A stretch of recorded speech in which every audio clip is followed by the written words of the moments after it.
안녕하세요. 경기도에 살고 있는 만 64세 동갑내기 부부입니다. 내년에 기초연금을 신청할 예정인데 재산은 살고 있는 작은 아파트 외에 빌라를 하나 갖고 있는데 월세 80만 원을 받고 있습니다.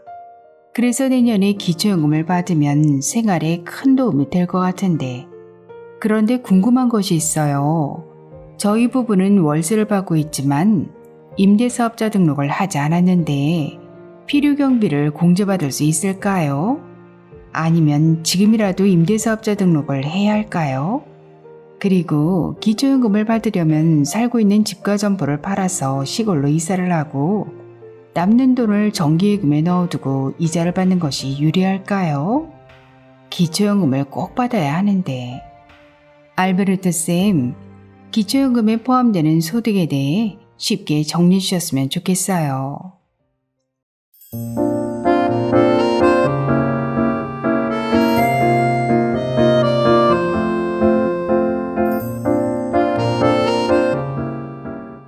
안녕하셨습니까? 행복한 인생이 막 알베르토입니다.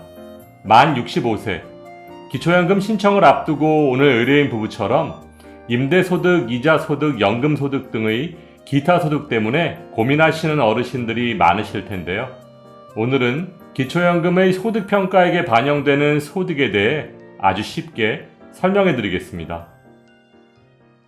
기초연금 수급자 선정 기준의 소득은 소득평가액을 의미합니다. 즉, 기초연금 신청자의 모든 소득을 합산한 금액이 아니라 각 소득별로 기본공제와 추가공제, 그리고 필요경비까지 제외하고 남는 소득의 합계를 말하는 것입니다. 따라서 소득을 어떻게 관리하느냐에 따라 기초연금 수급 여부가 결정날 수 있습니다. 기초연금의 소득평가액에 포함되는 소득은 근로소득과 기타소득, 이렇게 두 가지로 나눌 수 있는데요. 기본공제 103만 원에 추가공제 30%를 부부 각각 적용받을 수 있는 근로소득에 대한 내용은 지난 8월 20일 방송된 근로소득 관리비법을 참고하시기 바랍니다. 오늘은 근로소득 이외의 기타 소득에 대해 쉽고 자세하게 설명해 드리겠습니다.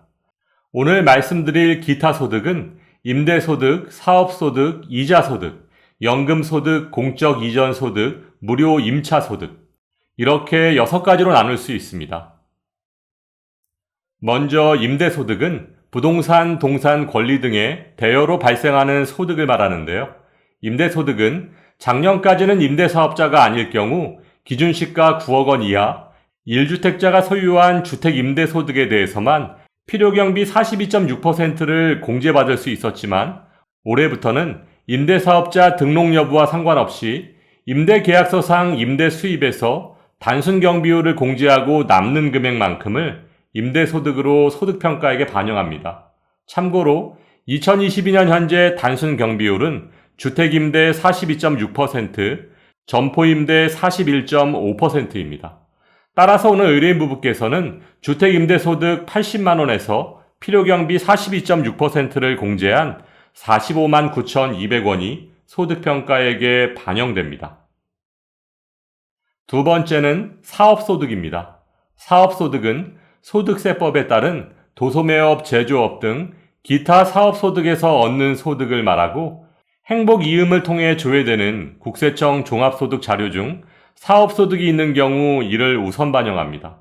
또한 보험설계사, 방문판매원, 대리운전기사, 퀵서비스 배달원과 같은 인적 용역 제공 사업자는 업종별 단순경비율을 적용해서 소득금액을 적용하고 있습니다. 세 번째는 이자소득입니다. 이자소득은 예금, 적금, 주식, 채권 등의 이자와 배당에 의해 발생하는 소득을 말하는데요. 행복이음을 통해 조회되는 금융정보, 국세청 종합자료 등의 결과를 적용하고 있습니다. 또한 이자소득은 월 소득에서 4만 원의 기본공제 적용 후 소득평가액에 반영됩니다. 예를 들어 1억 원을 연 3.6% 정기예금에 가입했다면 월 이자 수입 30만 원에서 기본공제 4만 원을 차감한 26만 원을 이자소득에 반영합니다. 물론 정기예금 1억 원은 기본공제 2천만 원 차감 후 금융재산에 포함됩니다. 네 번째는 연금소득입니다. 연금소득은 민간연금보험, 연금저축 등으로부터 정기적으로 발생하는 소득을 말하는데요. 연 1회에서 2회 수령하는 연금의 경우 월간으로 분할해서 반영하고 있습니다. 연금소득은 기본공제 없이 100% 소득평가액에 반영되므로 기초연금에 매우 불리합니다. 다섯 번째는 공적 이전소득입니다.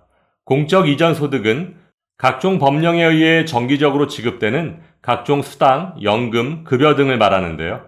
국민연금, 산재급여, 보훈급여 등이 공적 이전소득에 해당되고 연금소득과 마찬가지로 기본공제 없이 100% 소득평가액에 반영됩니다. 단 실업급여는 기초연금의 소득평가액에 포함되지 않습니다. 또한 간혹 공무원연금, 군인연금, 사학연금, 별정 우체국 연금과 같은 직영연금이 공적 이전 소득에 포함되는지에 대해 질문하시는 분들이 많으신데요. 직영연금 수급권자 및 그 배우자는 기초연금 수급 대상에서 원칙적으로 제외됩니다. 따라서 직영연금은 기초연금에서 공적 이전 소득이라고 볼 수 없습니다. 마지막 여섯 번째는 무료 임차 소득입니다. 자녀 소유의 고가주택에 거주하는 본인 또는 배우자에 대해서 임차료에 상응하는 금액을 소득으로 인정하는 금액입니다. 여기서 자녀 소유의 고가주택이라고 함은 시가표준액 6억 원 이상의 주택을 말하는데요. 해당 주택 시가표준액의 0.78%를 무료 임차 소득으로 부과하고 있습니다. 시가표준액 6억 원의 경우 39만 원, 8억 원인 경우 52만 원, 시가표준액이 10억 원인 경우 65만 원을 신청인의 소득평가액에 반영하고 있습니다. 여기서 주의하셔야 할 점은 손주의 양육을 위해 아내만 자녀 소유의 집에 들어가서 사시는 경우가 있으신데요. 이런 경우 자녀 소유의 집이 6억 원 이상이고 아내가 주소를 자녀의 집으로 이전했다면 무료 임차 소득에 해당된다는 것입니다.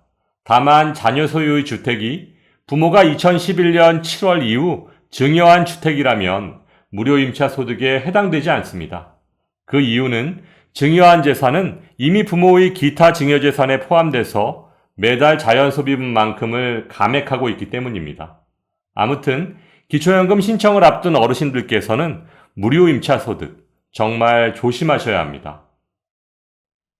네, 그렇군요. 임대사업자가 아니어도 필요경비를 공제받을 수 있다니 너무 다행이에요. 아무래도 점포를 팔아서 정기예금에 가입 후 이자소득을 받는 것보다 지금처럼 임대소득을 받는 것이 훨씬 유리할 것 같아요. 오늘 귀한 정보 감사드립니다. 기초연금 40만 원 시대. 소득을 어떻게 관리하느냐에 따라 기초연금 수급 여부가 결정날 수 있습니다. 미리미리 준비하셔서 좋은 결과 있으시길 바라면서 오늘도 알베르토가 어르신들의 행복한 인생 2막을 응원하겠습니다. 행복한 하루 되세요. 좋아요, 구독, 그리고 알림과 공유는 좋은 콘텐츠를 만드는 힘이 됩니다.